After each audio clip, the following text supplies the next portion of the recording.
All right, so you've finally done it. You've gone through a full hiring process, maybe like the one I talked about in this video, and now you have gone ahead and found your perfect new candidate, this human who's gonna solve all the problems that the role has and is gonna be a great contributing member to your team.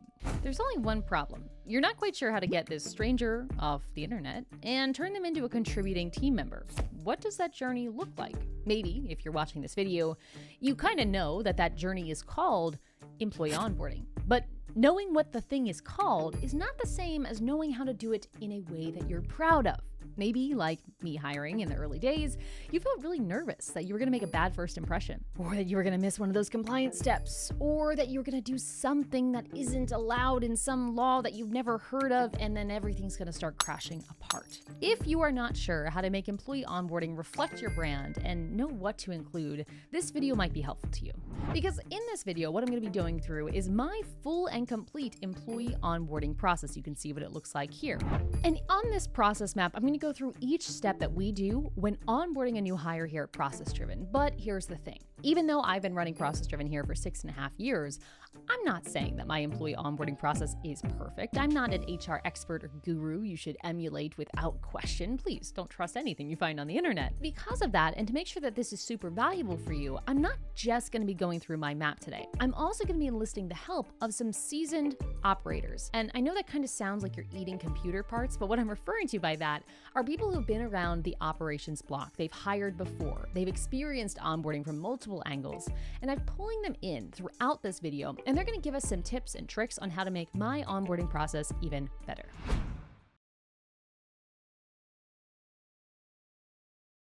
With that, let's dig into the first leg of this onboarding process map, which is the candidate responding yes to the offer. Awesome moment, right? Well, yes, except it's not official until you get it in writing. So once you get the unofficial yes, we need to make sure we have all of the required information that we need for that person. So for me, that's looking for things like their address, their full name, that kind of stuff. If we don't have it, we'll need to email and track down that information. Once we have that information, that's when we pull in the big guns. In this case, Gusto. Gusto is how I do my employee onboarding here. It's a payroll and HR provider. There are many alternatives out there, but if I can be biased because I've used Gusto for years, Gusto is the best one out there for the small to mid-sized teams like I am, and maybe many of you are. I'm not sponsored by Gusto, but as it suggests here, it's the one platform that really makes people management possible. I swear, I don't think I ever would have hired employees if it wasn't for Gusto. And so Gusto's onboarding wizard is what I employ at this step. I type in the information I gathered back here, and Gusto does all the rest. It collects the tax information and the this and that. I barely even know what happens because it happens so automatically. And one thing that I do set up in the Gusto process is a little message that you're able to custom type in. That message says, can't wait to see you on your first day. Our first meeting will be at 10 a.m. Eastern on this date, whatever it is. That then leads me into the next step of our process, which is scheduling just a call on Google Calendar with the manager, the new hire, and the CEO, which is myself. If we're doing a really fast onboarding, like someone's going to be starting in 2 days or 3 days, I might also invite the new hire's personal email address just so that they can make sure they get into that call with no access issues. From there, we've got just one more task in this initial leg, which is the create a human task in ClickUp. Now, ClickUp is a work management software. It's similar to SmartSuite, Notion, Monday, Trello, Asana, those tools that you might be familiar with. So if you don't use ClickUp, you can still emulate this in your tool of choice. But what we do is we create a human directory inside our work management tool. And you can see mine right here, basic information about them, what people are in their life, and then personality types and other information about how to best work with this human. This human task is like someone's profile to the company. So we create this on someone's behalf to help introduce them to the team, but we also want to have it there so people can fill it in themselves once they actually start. From there, we make a little post in our team's chat room and just say, hey, new hire starting, here's the date, here's the info, just do a little, exciting announcement, because up until this point, the internal team doesn't really know a lot about the hiring other than we're working on it. We don't really disclose candidates or anything else. So this is our first chunk of the process. But when I took this process and I actually brought it to our Indie Ops members, our community for seasoned operators, and I asked for feedback, I got some feedback of some ways we could make this better. So let's actually cut to that right now. So when you have somebody who says that they've accepted, um, and I'm assuming that's like a formal offer letter or something that goes out to the candidate at that point. Do you then have a process or a checklist of all of the information that you need outside of Gusto. Because I know Gusto gathers a number of bits of information that that you can use for most things, including I-9s and W-4s. But the what other information is it that you're gathering, and is that something that can go out in a pre-email once they hit say yes, to be able to say, okay, great, we're excited to have you here. Here, now that you're here, and we can actually ask you these things, because legally you can't ask some things until they're hired. These are the things that we want to ask and get information so that we're ready for your first day. Ooh, I love it. So what I'm hearing is we might have a missing step in terms of Sarah's view, that we might be able to add something in here that kind of warms up that first impression and collects some of that information. Sarah, if I can pick your brain just a moment, is there an example Yeah. of maybe one piece of information that you find that people might miss at this step that if you were writing this email, you would make sure to include? Well, I think depend again, depending on the system that you're using. So, some systems like Gusto will ask for basic things. If you're using a Mm. more robust system, you might be able to ask for specific things like, do you like coffee or tea, or do you like, like some of Ah, those warm things of like, hey, we're so excited to see you, or we're so excited to have you join.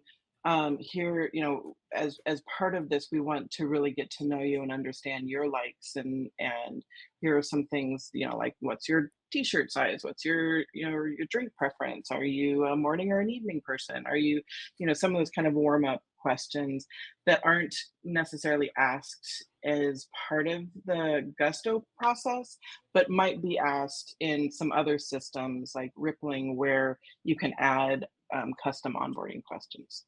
I was starting doing some AI prompts to actually ask Hmm. all these questions about the soft things. So Yeah. so you could actually do that. I was also considering how are all of this actually happening. I mean, create human task and click up. Who's going to do that? Is that something that is actually triggered by the yes that you have in the start? Because then you can actually start that out as an automation. oh, Hmm. Um, you Yeah, could do definitely. checklist and click up or something like that. I mean, you could have templates for it, but you could have it automated, so it's actually done for you, right? So that was some of what I came to think about. could you tell me a little bit more? I want to make sure I got this. You mentioned AI. Was that for the prompts here for the Yeah. email? That's Sarah. Okay, perfect. I want to make sure I got that in the right Yeah, you, spot. you could you could you could actually do a little bot, I think. So you could have like an in-house bot for you team. So you could invite the new staff. I mean, even though that they haven't started, if they want, they can join you. That's okay, I Mhm. guess. Even in the US, Yeah. and then they could have a talk with the bot, nice and easy, and trying to figure out the company and get information, and I mean in their own Mhm. pace. Yeah. Yeah. Oh, that gives me so many ideas because we love our bots here at Process Driven and we love putting silly jokes and sassy answers in them. And now I'm thinking, wow, that would be a great way to set the tone. I Exactly, also, because I mean, before you even have the new employee in house, uh, Mhm. if you have any chance to start building the culture and showing the culture and all of that, that's a huge step, I think, to have a perfect onboarding. Ooh, I love that. I also like your highlight here because I think one of the things we always try to do with process improvement is figure out how can we have parallel processing? How can we have multiple Hmm. things happening at the same time? And if we're able to move, the human tasks in this case, or introducing the team, perhaps both of these to be happening simultaneously, where it's happening by an Yeah. automation, all firing at the same time. I mean, that's brilliant. Good tip. So I'm definitely missing an email or so here, and we're going to add that in as I improve this process. But let's move on to the next few steps. The next chunk of this journey is creating an onboarding list inside our work management software with a bunch of tasks in it. And embarrassingly, manually adjusting those due dates. So right off the bat, I know when we pull in our panel, they're probably going to have a bone to pick with that. So this is a bit of a time waster. We should probably automate this, but we don't onboard that often, so we're a little bit lazy. Then we actually work on the list of onboarding tasks. You can see the full list of tasks right here. At the same time, the new hire is doing onboarding information through Gusto. Again, all automated, just happening, behind the scenes, but they've got some homework to do as well of filling in direct deposit info and all that stuff. Then there's just this delay where we wait until the person's first day, and then we have that meeting we scheduled earlier on with the manager, the CEO, and the new hire. By the way, if you'd like to see the full list of onboarding tasks that I'm referencing here, there's many more that are cut off. You can watch this video where I go through the entire onboarding process, all of the tasks that are involved, so you can steal them for yourself. Now, full disclaimer, I knew bringing this part of the process to our panel of Indie Apps Network experts that I was going to get ripped apart a little bit. Like, I knew this process was crummy and they were going to let me have it. But even I was surprised by the arguments that came up around automation in this section. So listen closely as we get into this clip for how we can improve this section of onboarding. I would say quite a lot of this could actually be automated. I mean, you can create all the accounts, or most of them actually, via API. So I would go for that, even for smaller teams, because if you can do the onboarding automatically, then you can do the offboarding automatically as well. Ooh. And that's quite important, because I mean, now and then somebody leaves you or you kick them, and you might not want to have a door open like after they leave. Yeah. And I know that have been kind of issue for a lot of companies back in time, not from now naturally, because everybody is doing automations, right? But before now, everybody have tried it, that they forgot to remove a mail or something like that, and then somebody abused it, and that's not fun. I'm so glad you shared that because I think I know many small teams, I don't want to name by name, that don't have any offboarding process at all. And I think that's actually a question we Oh have yeah. later on. That might need to be one of our next pips is just making sure we all lock that down as well, huh? That's just as important as onboarding. To Peter's point of you have to turn everything off. You have to make sure that they have an experience offboarding, whether they're getting kicked from the team, as Peter said, or it's by their choice. You want to create an experience for them where it's like, okay, this company is still handling it gracefully and professionally. And it's actually not just for the company; it's also for the person leaving. Yeah. Because if you haven't kind of removed everything and something happens, and you figure out, oh, this dude have had access for the last 2 years, maybe he did it. Then you have all of that to go on. I mean, so it's actually for everybody's sake. I have a question for the good of the order. How transparent are you all, or would you suggest, as we look at this process here at this stage? So a lot of this stuff, what we're seeing are things that are happening with the new hire. At this point, would you keep most of these conversations with the new hire, say the onboarding list, the series of tasks? How transparent would you be with the rest of the team on the onboarding journey? Is that something that you would keep private with that person? Would you be reporting back to the team? How does the rest of the team function during this period? Just like Sarah, you want the team to know where they are. You want them to have at least a high level look at the list of what they've accomplished, so they don't go up and start talking about something and have them completely have no idea what you're talking about. Do you know what I mean? So like just something where they can check, oh, if they talked about how to do this or that, and then they can go have a conversation. You don't want to ever make the onboarding employee completely overwhelmed. They're already overwhelmed. Do you know what I mean? So just make sure everybody's on the same page as to where they're at. It's not a big deal. Do you know what I mean? Like no matter where they're stuck on, it just empowers everybody else to pitch in. Let's keep moving on here. And I have kind of one last question before we go into the next leg. Here at this step, there's this big delay. And I know generally in process spaces, or if this was client onboarding, we'd say, oh my gosh, you have a giant delay in the process. That's where buyer's remorse will set in. That's where people will be paralyzed. From the employee onboarding perspective, I kind of think the same thing. And I don't know how to solve it though. So looking to all of you here, All of this stuff that we just talked about could be finished 2 weeks, 3 weeks, at minimum a week earlier. And so there's this quiet in onboarding where there's just this, let's just wait until the first day arrives. And then we have that meeting. What do you all suggest, or how could we fix this so that way there's not, the employee equivalent of buyer's remorse or, oh God, what did I just sign up for? How could we make this a little bit better? Because I think honestly, this is something that we do. It's not a great experience. Well, I mean, it's their decision whether they want to actually have a lot of talk with you and a lot of information from you before they start. So it's their choice. If you kind of get too pushy from your side and want to kind of share everything with them before they even start, some might like it, some might not. But I mean, the easiest way to figure that out is actually asking, would you like to be in our internal Slack channel already now? It's just an offer. It's a simple bandwidth question. You know what I mean? Like, just ask them, how much time do you have to deal with this before your first start date? And the question is always, at what point have they signed any kind of non-disclosure or anything like that? Legal stuff aside. You could go all the way from just making a list that they can go and check on their time. You could have your project leads maybe write up a top level summary of the current projects that are going on, just so they can kind of start getting into it. You could point them to a couple of tutorials for software they might not be aware of. Just put it on them to engage as much as they feel they can at the time. Do you know what I mean? So and with all knowing that it's not a deal breaker if they can engage in with this or not. It's just opportunities. I love that. So Okay. everything being I'm optional. gonna put on my Sarah? Yeah.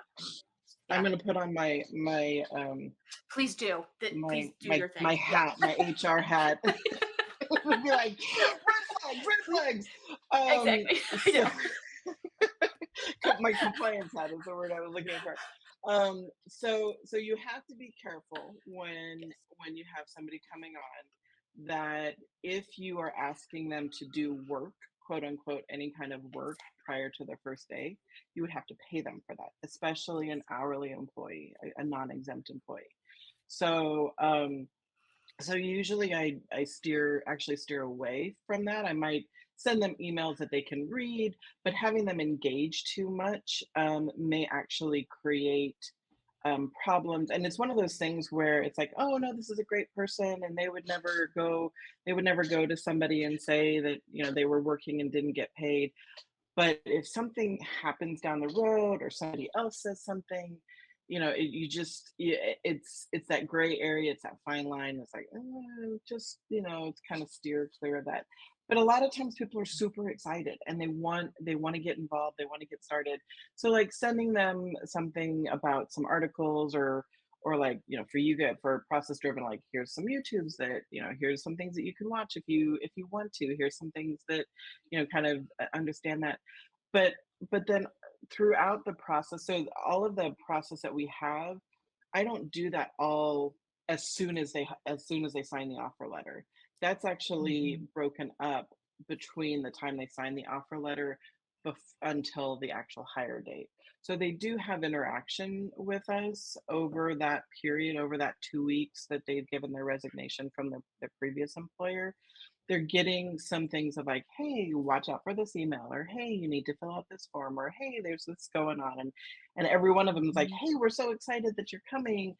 Here's one more step that we need you to do, or here's one more thing we need you to do, so that when they come and sort of like, hey, here's what the plan is for your first day, so that they know that they're being thought about without them having to take action. Because this is also could be a really stressful time for them if their previous employer is like, wait, you have to finish all these projects before you leave, or maybe it was the employer's trying to get them to stay, and so you just want to kind of keep that engagement and let them know you're excited without overwhelming them with like more stuff they have to do, kind of thing. Ooh, that's great.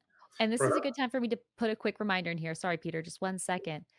Sarah is an expert. She is not your expert. Nothing we are talking about here is legal, financial, any other kind of No. advice. Don't trust any of us, all right? Trust no one, especially the four of us on this call.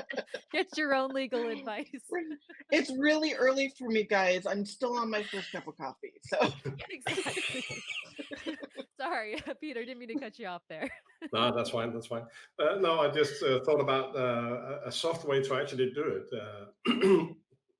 Offer the new employee a way to connect is I guess simply by sharing the company social calendar or something like that. So I mean, they can see what's going on, and they can jump in, or they can not. All up to them. No pressure. We expect it naturally, but no pressure. I love that idea. And also, I'll just add two little ideas that I kind of popped up based on what y'all have said here. Is if we're going to share the social calendar, let's also share our some of the team members' social profiles. So, Mm. hey, here's who you're going to be Mhm. working with. Here's their LinkedIn. Share team's LinkedIn because we often have that information from the new hire, but it would be nice to kind of make that two-way, almost like here's who I am. We're not strangers. You could even ask the current employees to actually hook up with a new employee. yeah, to Oh, connect with them on LinkedIn. Yeah, let's I think that could be good also move for this like back here. the cultural part of it, so that the new employee actually experience that you guys is actually reaching out and welcoming. I love Yeah, that. and don't just send the really quick, here I want to connect, but actually put a message in there that says, "Hey, we're super excited we get to work with you," and make that more Make personal, it so that make it again personal. they're feeling connected to the group. And I'm gonna put one more idea in here because Sam is not on this call, but I think I would be in trouble if I didn't mention it because he's been wanting to do this for a long time. But an idea that Sam has said a few times is sending out swag of some kind. Maybe he just Oh likes yeah. swag, but as a nice way to fill this interim period, I'm just calling him out here. But having that in here sounds like it could also be a nice way to engage without necessarily requiring work or any other funky things. Oop, there goes my screen share. Um, I'm going to add that swag in here as well. Oh yeah. Anyone else have anything to share on this piece before we keep moving on our journey? No, but I love the swag. I do that from my staff. I have our mugs, I have notepads, I have, all the like home office things, and they're super excited. I always get a text message from them. It's like, I got my stuff today. So they do, it is something that kind of makes them feel like, oh, I'm part of a team. Whew, that was a lot. Now, don't go away. We're not done with the process map yet. We've got another leg of the journey of what happens once they start on their first day. But I want to take a moment here to geek out around what you just saw. That right there, that feedback is the power of process in real life. Just a little aside, because I'm a process geek here. By taking the time to write the way we're doing onboarding visually like this in a process map using process diagramming practices, which is literally just some shapes and arrows. Learn more about that up here if you want to start practicing it. All of a sudden, I was able to take this part of my business that I had never really shared with anybody other than my internal team and the new hire themselves. And I was able to get feedback from people who have done it dozens, if not hundreds, if not thousands of times before, getting creative perspectives, getting, a new appreciation for the security of a fast offboarding. And that is really what process driven is all about. It's becoming aware of how you do things and then being able to communicate that with people in your mastermind, people in your family, people who have a different perspective, because all of a sudden we're able to then reinvent how we work to be more intentional just by discussing it. And by the way, if this kind of conversation is something you'd like to see the full edition of, if this was fun to you, if you're like, oh my gosh, I want you to do that for my process, consider joining us inside IndieOps Network. Every single month, we are doing process map reviews and roasts and improvements like this. And this map here, all this feedback you just heard so far, and we're not done yet, don't go away. We're going to be turning this into a revised process map with revised templates and revised equipment, different ways to make the process easier. And we're going to be publishing all of this to the Indie Ops Network community. So that way all of us can not only learn a better way to onboard, we can steal the fully ready to install method for onboarding so that we can all benefit from it. That's one of the cool things of the Indie Ops Network that we run here at ProcessDriven. Link for that is in the description below. It's a new program and I'm kind of nerding out about it. All right, let's get back to the actual process map and finish this out with the new hires first day. Once the first day is here, we have a series of meetings happening inside our onboarding flow here. We've got a meeting with the manager and CEO. We've got manager check-ins that repeat, an onboarding buddy check-in. There we go. 1 to 3 times a week. And then we have a series of other meetings that we just go through to really fill up the first 3 weeks of someone being here with lots of conversation. Now, when I brought this to our panel of experts, they actually had quite a few suggestions on how we can increase and change this frequency, but I don't have time for that in this video. If you're an ION member, you can watch the full video inside the network. But leave it to say, this is kind of how we do this as a remote team here. We are incorporating new technologies and such to make this even easier. More on that later on. But if you're a physically, in the same spot office, you might be able to take a more loose approach to these kinds of meetings. But in between all of these meetings, the new hire also has a list of information that they are getting, things they should read, watch, learn, observe, whatever. And that is a full list of tasks that they get to work on at their own pace. Just like the administration tasks, these new hire onboarding tasks can be found in the other video that I will link in the description or maybe up above so you can reference it later.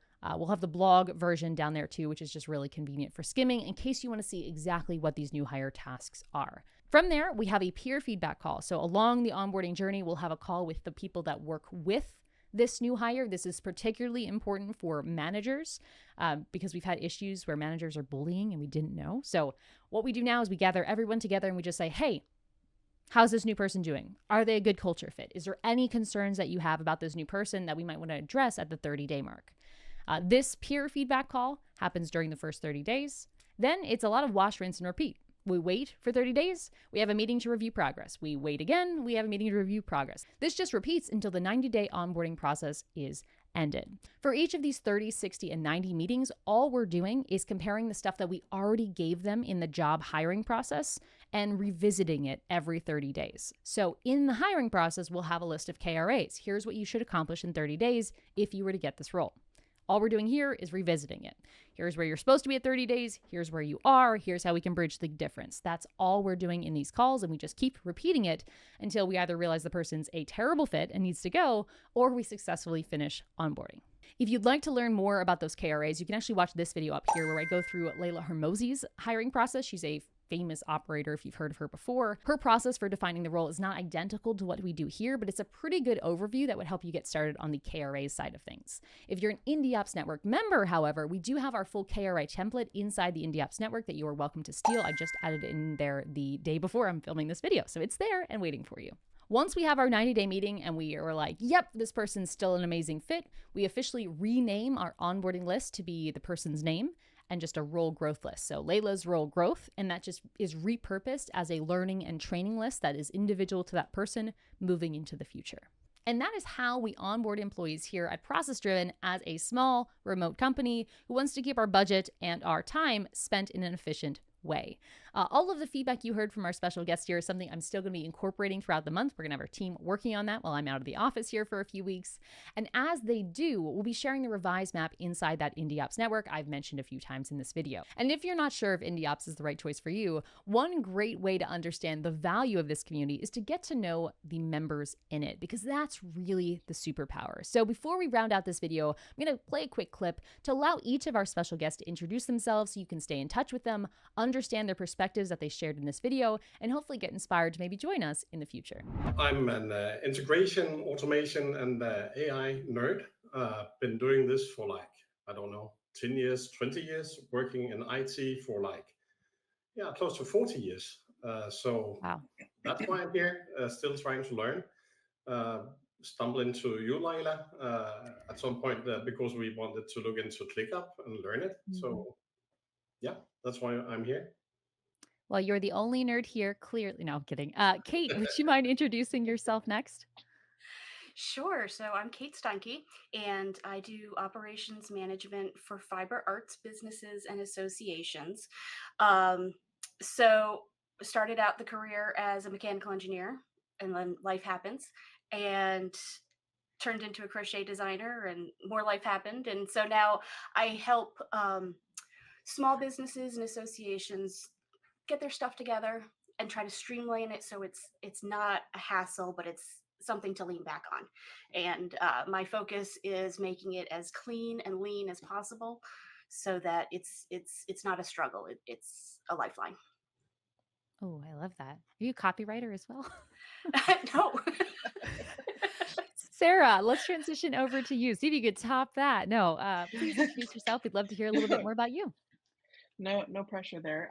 Sarah Skaransky with EOS Human Resources Consulting, and we offer HR outsourcing and consulting for small businesses. We focus on companies that have less than 25 employees, and also help people who are getting ready to hire their first employees set up those processes and set up their onboarding and offboarding and all of the things that you need for compliance, and actually teach people how to manage their employees effectively. So I've been doing that consulting for about 10 years, and before that was in HR, but also have some technology background and are looking at for ways to um, integrate technology for small businesses, and be able to offer that as a solution as well. Thank you so much, Peter, Kate, and Sarah. And if you watching this video would like to go further on your own journey, besides just following these wonderful operators, be sure to check out the video here on the end screen to continue learning along with us. And until next time, remember to enjoy the process.